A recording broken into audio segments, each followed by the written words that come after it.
வணக்கம். மஞ்சளில் பிள்ளையார் பிடித்து வழிபட்டால் சகல சௌபாக்கியமும் கிடைக்கும்.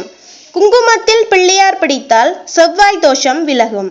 புற்றுமண்ணில் செய்த பிள்ளையாரை வணங்கினால் விவசாயம் செழிக்கும், பிணிகள் அகலும். வெள்ளத்தில் பிள்ளையார் செய்து வணங்கினால் உடலின் உள்ளேயும் வெளியேயும் ஏற்படும் கட்டிகள் கரையும். உப்பினால் பிள்ளையார் செய்து வணங்கினால் எதிரிகள் காணாமல் போய்விடுவர். வெள்ளருக்கு விநாயகரை வழிபட்டால் பில்லி சூனியம் விலகும். விபூதியால் விநாயகர் பிடித்து வழிபட்டால் நோய்கள் தீரும். சந்தனத்தில் பிள்ளையார் பிடித்து வணங்கினால் புத்திரப்பேறு கிடைக்கும். சர்க்கரையில் பிள்ளையார் பிடித்து வழிபட சர்க்கரை நோய் குறையும்.